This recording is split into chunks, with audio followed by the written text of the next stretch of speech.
Hello students, welcome back to Rahmat commerce classes. आज क्या करेंगे? आज करेंगे ब्रांच अकाउंट्स। अब ब्रांचेस क्या होती हैं? जैसे कोई भी कंपनी है जिसका एक प्लेस पे हेड ऑफिस है, तो हेड ऑफिस क्या कर रहा है? वो मैन्युफैक्चरिंग का काम कर रहा है या परचेजिंग कर रहा है बल्क में। बेसिकली मैन्युफैक्चरिंग का काम करते हैं हेड ऑफिसेस, यानी कि बड़ी बड़ी जो कंपनीज़ होती हैं, और वो होल सेलर को प्रोडक्ट सप्लाई ना करके। अब होल सेलिंग क्या होती है कि हेड ऑफिस ने या एक कंपनी ने कुछ प्रोडक्ट्स बना के होल सेलर को बोला कि आप सेल करो, हम कुछ नहीं करेंगे। जो हमने मार्जिन कमाया वो हमारा, जो आप आगे सेल करोगे वो मार्जिन आपका, मीन्स आपका प्रॉफिट आपका और हमारा। तो वो तो हो गया कि होल सेलर रिटेलर वाला system, manufacturer to wholesaler to retailer. But branches कुछ डिफरेंट होती हैं। ब्रांचेस में क्या होता है कि जो मैन्युफैक्चरर है वो अपनी ही जगह जगह ब्रांचेस ओपन करता है। कोई लखनऊ में ओपन कर रहा है, कोई दिल्ली में ओपन कर रहा है, कोई मुंबई में ओपन कर रहा है, कोई पुणे में ओपन कर रहा है। डिफरेंट लोकेशन पे ब्रांचेस ओपन करते हैं, जिनके हेड ऑफिसेज अकाउंट्स मेंटेन करते हैं, क्योंकि ब्रांचेस के अकाउंट्स का प्रॉफिट और लॉस का जो इम्पैक्ट है वो उनके प्रॉफिट एंड लॉस पे पड़ेगा, राइट।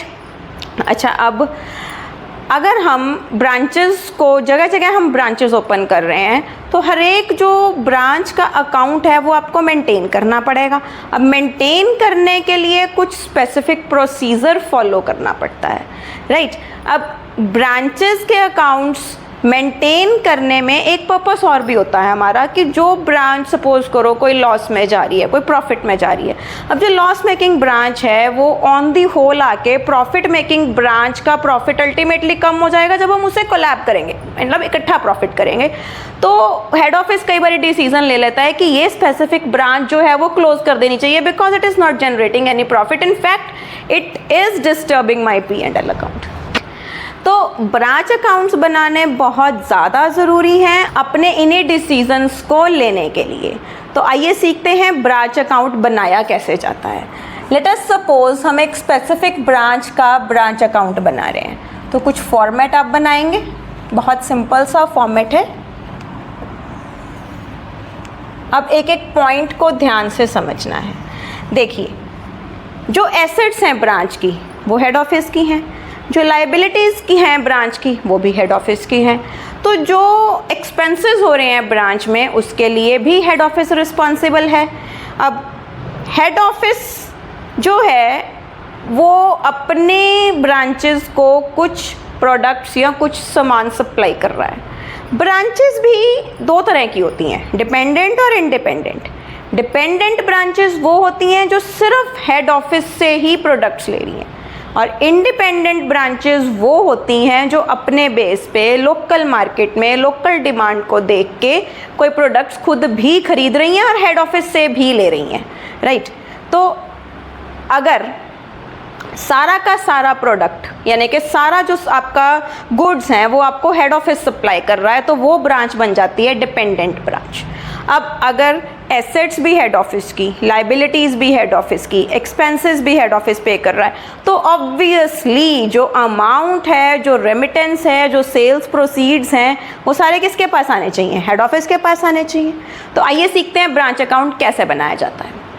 डेबिट साइड को आप ओपन करेंगे टू बैलेंस ब्रॉट डाउन। अब ये बैलेंस क्या होगा? आपका जितनी भी ब्रांच की एसेट्स का ओपनिंग बैलेंस है, ओपनिंग बैलेंस को आप डेबिट साइड पे पोस्ट करेंगे। ओपनिंग एसेट्स कुछ भी हो सकती हैं, फिक्स्ड एसेट्स हैं, करंट एसेट्स हैं, एनी।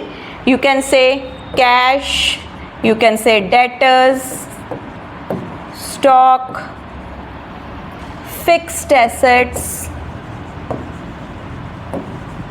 प्रीपेड एक्सपेंसेस भी आपकी एसेट ही कंसीडर होगी। कोई भी आपकी एसेट्स हैं, एनी एसेट्स, उनको आप यहाँ पे डेबिट साइड पे पोस्ट कर दोगे। अच्छा, अगर एसेट्स डेबिट साइड पे आई हैं तो लाइबिलिटीज़ भी ऑन द अदर हैंड आपकी क्रेडिट साइड पे आनी चाहिए। सारी लाइबिलिटीज़ को ब्रॉट डाउन कर लो। लाइबिलिटीज़ मैक्सिमम क्या हो सकती हैं? सन्ड्री क्रेडिटर्स और आउटस्टैंडिंग एक्सपेंसेस, ठीक है। अब अगर एसेट्स का ओपनिंग बैलेंस लिखा है तो ऑब्वियसली क्लोजिंग बैलेंस भी लिखना पड़ेगा। अच्छा, ये ओपनिंग बैलेंस कौन सा होगा? जो लास्ट ईयर जब आपने अकाउंट्स क्लोज किए थे तब जो आपके क्लोजिंग बैलेंसेस थे वो आपके इस साल में ओपनिंग बैलेंसेस बन जाएंगे, ठीक है। और इसी तरह ये जो आपके ओपनिंग बैलेंसेस हैं इधर आके इनको आप क्लोजिंग बैलेंसेस दिखाएंगे। ज़रूरी नहीं है कि अमाउंट सेम होंगी, अमाउंट्स डिफरेंट भी हो सकती हैं बिकॉज एसेट्स में विद इन अ ईयर बहुत सारे चेंजेस भी आ जाते हैं। तो अपनी सारी क्लोजिंग एसेट्स जो भी आपके पास हैं सारी क्रेडिट साइड पे शो हो जाएंगी। अच्छा, कई बारी कुछ नई एसेट्स आ जाती हैं, जैसे मैं कहूँ cash in transit, then goods in transit, right. अब cash in transit, goods in transit क्या है? हमने कोई गुड्स ब्रांच को भेजे but up to the date those were not received by the branch, तो वो बन गए आपके गुड्स इन ट्रांजिट। और गुड्स इन ट्रांजिट क्या होती हैं? एसेट। सिमिलरली ब्रांच ने कोई कैश हेड ऑफिस को रिमिट किया बट हेड ऑफिस ने उसे ड्यू डेट तक रिसीव नहीं किया, तो वो बन गया आपका कैश इन ट्रांजिट और वो भी होगी आपकी एसेट। अब ये हमें यहाँ पे क्यों लिखना पड़ा goods in transit in this on the credit side? Because debit side पे आप एक एंट्री पोस्ट करते हो जिसको हम कहते हैं गुड्स सेंट टू ब्रांच। तो आपकी एंट्री हो गई यहाँ पे to goods sent to branch. अब ब्रांच को जो गुड्स हैं उसके दो सोर्सेज हो सकते हैं, एक तो हेड ऑफिस, दूसरा किसी और ब्रांच से कोई सरप्लस स्टॉक सेल करने के लिए ट्रांसफ़र हो गया हो, या इमरजेंसी में आपने किसी और ब्रांच से कोई स्टॉक मंगवाया है क्योंकि वो हेड ऑफिस के पास या तो अवेलेबल नहीं है या वो ब्रांच आपको बहुत नज़दीक पड़ रही है और आपको इमरजेंसी है उस स्टॉक की। तो दो जगह से आपको स्टॉक मिला, फ्रॉम हेड ऑफिस और from other branch, transfer from other branch. अब इसमें से जो गुड्स सेंट टू ब्रांच है उसमें से कोई स्टॉक जो कि ब्रांच तक नहीं पहुंचा ड्यू डेट तक, वो बन गया आपका गुड्स इन ट्रांजिट। तो वो अगर डेबिट साइड पे है तो आपको क्रेडिट में भी दिखाना पड़ेगा। अगर आपकी लाइबिलिटीज़ का closing balance opening balance credit side पे आ रहा है तो आपको उसका closing balance obviously debit side पे शो करना पड़ेगा। तो फिर से वही क्रेडिटर्स और आउटस्टैंडिंग एक्सपेंसेस। अब ज़रूरी नहीं है कि अमाउंट सेम हो, अमाउंट डिफरेंट भी हो सकती है। हो सकता है कोई क्लोजिंग बैलेंस ना भी हो, सारे क्रेडिटर्स की पेमेंट आ गई हो या सारे एक्सपेंसेस पे कर दिए गए हों, तो ये फिर आपकी वो लायबिलिटीज़ जो हैं सारे क्रेडिटर्स और सारे एक्सपेंसेस की पेमेंट कर दी गई हो, तो आपके पास ये बैलेंसेस एग्जिस्ट नहीं करेंगे। देन अब मैंने आपको बताया कि जो भी एक्सपेंसेस हैं ब्रांच के वो सारे के सारे कौन पे करता है? हेड ऑफिस पे करता है। तो एक एंट्री करेगा head office to bank account. तो बैंक अकाउंट में सारे एक्सपेंसेस की लिस्ट बन जाएगी। Could be salary, could be rent, could be electricity bill and you can say other expenses। कोई भी expenses, any type of expense जिनकी पेमेंट हेड ऑफिस कर रहा है उसकी एंट्री ब्रांच अकाउंट में टू बैंक अकाउंट से हो जाएगी। अच्छा, अब अगर हेड ऑफिस ने कोई गुड्स ब्रांच को भेजे हैं तो हो सकता है कि कुछ गुड्स ब्रांच हेड ऑफिस को वापस रिटर्न कर दे। तो यहाँ पे सब्ट्रैक्ट करने की बजाय हम वही एंट्री इधर क्रेडिट साइड पे लिख देंगे by goods sent to branch, जिसको हम मानेंगे कि ये जो गुड्स हैं वो किसने रिटर्न की हैं? ये हेड ऑफिस को रिटर्न हो गई हैं ब्रांच के through. Goods sent to branch means हमने क्रेडिट साइड पे जो रिटर्न्स डाली हैं। अब ये रिटर्न्स क्या होती हैं? ये दो तरह की हो सकती हैं। एक तो वो रिटर्न्स जो ब्रांच ने हेड ऑफिस को की थी, रिटर्न्स बाय ब्रांच। दूसरी आपकी वो रिटर्न्स, कई बार ब्रांच के डेटर्स डायरेक्टली हेड ऑफिस को कुछ स्टॉक रिटर्न कर देते हैं, तो इसको आप बोलोगे रिटर्न बाय डेटर्स डायरेक्टली जो हेड ऑफिस को है, जो ब्रांच के पास आया वो नहीं, जो हेड ऑफिस के पास डायरेक्टली रिटर्न में आ गया बाय द ब्रांच डेटर्स। सारी एंट्रीज करीब करीब हो गई हैं, बट एक जो मेन एंट्री है वो मिसिंग है। अगर यहाँ से हम इस अकाउंट को बैलेंस करें तो आपको प्रॉफिट कभी भी शो नहीं होगा, लॉस शो होगा, क्योंकि आपने गुड्स तो भेजे बट आपको बदले में कुछ नहीं मिला। सेल तो हुई होगी ना, बट सेल हमने नहीं की है, तो हम डायरेक्टली उसे बाय सेल्स नहीं लिख सकते हैं। सेल्स किसने की है? ब्रांच ने की है। ब्रांच दो तरह से सेल कर सकता है, कैश सेल्स और क्रेडिट सेल्स। तो कैश सेल से डायरेक्ट मनी आ गई, बट जो अमाउंट क्रेडिट सेल में चली गई उसको आप क्रेडिट सेल ना लिख के रिसीव्ड फ्रॉम डेटर्स लिखोगे। उस अमाउंट से जो अमाउंट आपको उस क्रेडिट सेल की रिसीव हो गई है, और ये एंट्री होगी आपकी बाय बैंक रेमिटेंस। तो रेमिटेंस वर्ड यहाँ पे आपको लिखना है। और जो दो आपको सोर्सेज हैं रेमिटेंस के, मीन्स एक है कैश सेल्स और दूसरा है रिसीव्ड फ्रॉम डेटर्स, दोनों अलग अलग मेंशन कर रहे हैं। अब क्वेश्चन, मैम अलग अलग क्यों? अब एक बात देखो, यहाँ पे आपके पास ओपनिंग डेटर्स हैं, क्लोजिंग डेटर्स हैं, कैश रिसीव्ड फ्रॉम डेटर्स है, कई बार कोई बैलेंस मिसिंग होता है, ठीक है। अब अगर कोई बैलेंस मिसिंग है तो मिसिंग फिगर निकालने के लिए अकाउंट प्रिपेयर करना पड़ता है। तो अगर फिगर सेपरेटेड ही नहीं है तो अकाउंट प्रिपरेशन थोड़ी सी टफ हो जाती है, इसलिए ये फिगर आपको इकट्ठी नहीं दिखानी है। इनफैक्ट कोई भी फिगर जैसे मैंने आपको बताई है आपको वैसे ही इनको प्रेजेंट करना है। अब क्रेडिट साइड अगर आपकी बैलेंस करने पे बड़ी आ जाती है तो आपका आया प्रॉफिट, जिसको आप ट्रांसफ़र कर दोगे to general P&L account. To general, ये जर्नल P&L अकाउंट किसका हुआ? ये हेड ऑफिस का अकाउंट हुआ, जिसमें वो सारे ब्रांचेस के प्रॉफिट्स एंड लॉसेस को कंसीडर कर रहा है, एक कंसोलिडेटेड, राइट। और अगर डेबिट साइड बड़ी आ जाती है तो वो हो गया लॉस, जिसको आप लिखोगे बाय जर्नल P&L अकाउंट। अब ये क्या था हमारा? Branch account.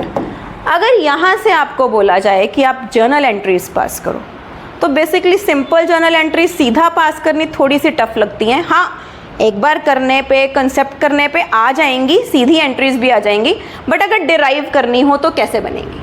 Branch account is the main account for all the entries. तो इस सारी एंट्रीज के लिए ब्रांच अकाउंट डेबिट हुआ, तो आपकी फर्स्ट एंट्री बनी branch account debit to branch assets account. Next entry branch account debit to goods sent to branch account. आपकी third entry branch account debit to bank account for the expenses. और आपकी opening entry liabilities की बनेगी branch liabilities account debit to branch account, क्योंकि इस side के लिए branch account credit हो रहा है। नेक्स्ट एंट्री आपकी बनी goods sent to branch account debit to branch account. और रेमिटेंस के लिए आपकी एंट्री बनी bank account debit to branch account. अब बची क्या? दो क्लोजिंग एंट्रीज और एक प्रॉफिट एंड लॉस की एंट्री।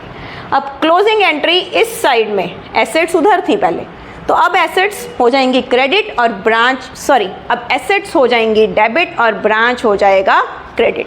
तो अब आपकी एंट्री होगी branch assets account debit to branch account, और इधर के लिए हो जाएगा branch account debit to branch liabilities account. अच्छा, अब अगर प्रॉफिट है तो क्या करोगे? प्रॉफिट है तो ब्रांच अकाउंट डेबिट हुआ टू जर्नल P&L अकाउंट की एंट्री हो गई, क्योंकि प्रॉफिट वहाँ से निकल गया। और अगर लॉस है तो P&L account, general P&L account debit to branch account. Branch account यहाँ पे क्लोज हुआ। होपफुली सारा ब्रांच अकाउंट समझ में आ गया, कोई कन्फ्यूज़न नहीं होनी चाहिए। कन्फ्यूज़न है तो कमेंट्स में लीव कर सकते हो। अब इसको पूरी क्लैरिटी करते हैं एक इलिस्ट्रेशन के साथ। तो हमारी है इलिस्ट्रेशन 1।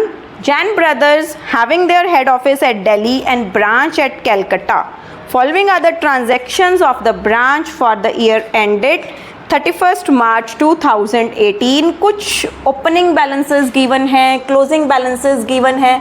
तो हमारा सबसे पहला काम क्या होगा? ओपनिंग बैलेंसेस को पोस्ट करना।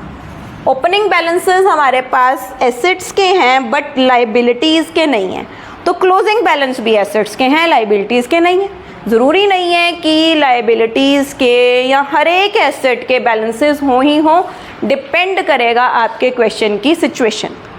आपके फर्स्ट हुए ओपनिंग बैलेंसेस, तो ओपनिंग बैलेंस को करो बैलेंस ब्रॉट डाउन। ये है ब्रांच कैलकटा की, तो ऊपर लिखोगे कैलकटा ब्रांच अकाउंट, बट सबसे टॉप पे मेंशन करोगे in the books of Jain brothers head office bracket. अब opening balance to balance brought down, आपके पास है ब्रांच स्टॉक, ब्रांच डेटर्स और तीसरा है पेटी कैश। तो ये है 30,800, 16,500 और 500। नेक्स्ट आपकी एंट्री है to goods sent to branch या to goods supplied to branch. क्या लिखते हैं हम? To goods sent to branch.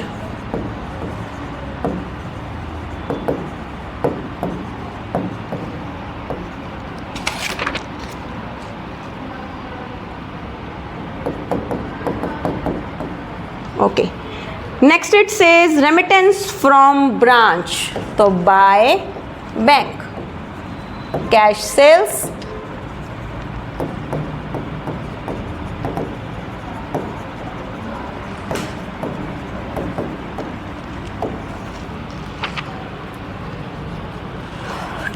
$10,500 और 157,740। आगे amount sent to branch means for expenses, तो क्या लिखोगे? टू बैंक, ब्रैकेट में लिखो एक्सपेंसेस। तो कौन सी अमाउंट है? सैलरी के लिए मनी गई, रेंट और पेटी कैश। ठीक है, तो ये है आपका 7,440, 2,400 और 3,000। टोटल हुआ 12,840। अब कुछ भी नहीं रह गया है, सिर्फ बचे आपके क्लोजिंग बैलेंसेस। तो इधर करोगे by balance carried down. Closing balances में आपके पास है ब्रांच स्टॉक,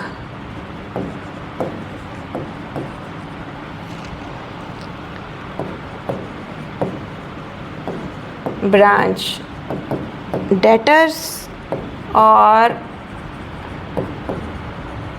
पेटी कैश।